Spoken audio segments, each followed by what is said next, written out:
Eddie the Handyman Strikes Again.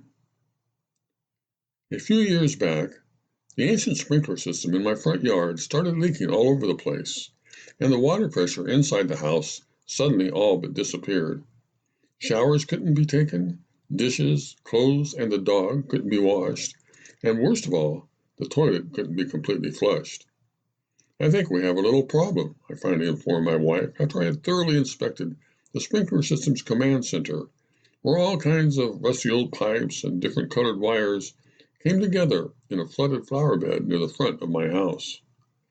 I already know we have a problem, Daryl, said my wife, slightly agitated by the fact that I hadn't dealt with the matter sooner. Don't you think we should finally call someone to come on out and fix it? But plumbers cost a fortune, I quickly reminded her. Well, something has to be done, and please don't tell me that you're going to try to fix it yourself, pleaded my wife, having already witnessed my lack of handyman skills on numerous occasions throughout the years. I know what, I said. I'll call Eddie. He'll know what to do, and he won't charge us an arm and a leg to do it either. Eddie is a longtime friend of mine who I met in Army basic training many years ago, who now lives in Vacaville, about 30 minutes away from me, but often drives up when I'm in need of a handyman. Daryl, pleaded my wife, please just call a plumber. I know Eddie means well, but something always seems to go wrong when he fixes things, especially when the two of you are working on it together. Well, to make a long story short, I got Eddie to drive up the next morning and get started on the repairs, only to be called a few hours later at work by my youngest son, who said, Dad, it looks like Eddie hit a main pipe or something with his pickaxe, and we've got Old Faithful going off in our front yard. What? I yelled into the phone. But the good news, said my son, is that the City of West Sacramento Public Works Department is already here and working hard on the problem. In fact, they already have a hole dug that has to be 5 or 6 feet deep and almost that wide. You want to talk to Eddie?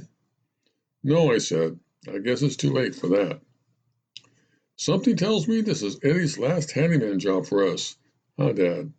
Said my laughing son, which finally brings me to my little story.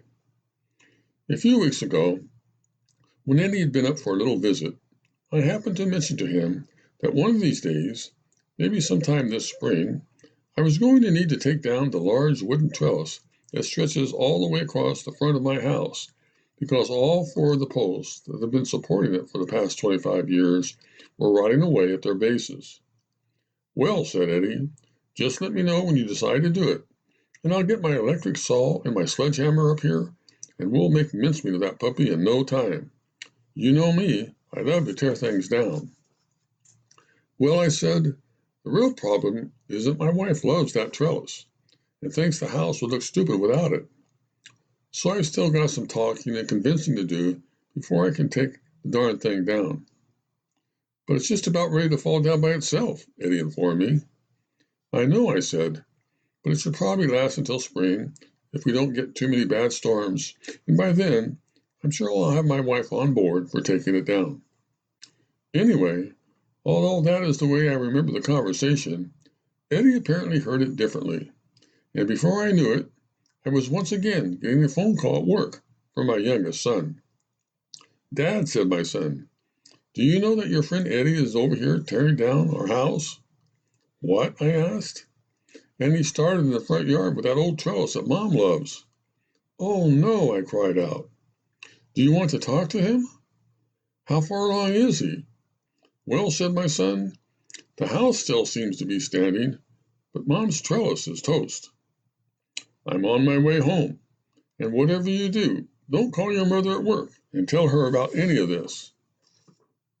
By the time I swung my truck into the driveway, Eddie had already sawed my wife's beloved trellis into hundreds of smaller segments to make it easier for me to take them to the dump. The hardest part, said Eddie, obviously proud of his work, was breaking up all the concrete footings. Whoever built that thing sure built it to last, and each one of those footings was a good 3 feet deep, and he used industrial concrete, too. But Eddie, I said, don't you remember me telling you that I had to get my wife's permission first? Get your wife's permission? Asked Eddie in disbelief. the concept obviously foreign to him. I never tell my wife anything, and that's one of the reasons we've been happily married for almost 40 years. So if I was you, I wouldn't even mention it to her.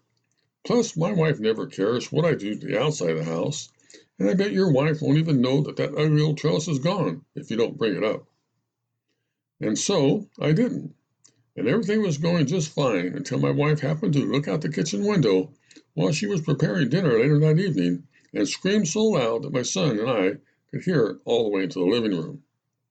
"Don't go in there, Dad," my son warned me with a smile. "The last time I looked, she had a knife in her hand."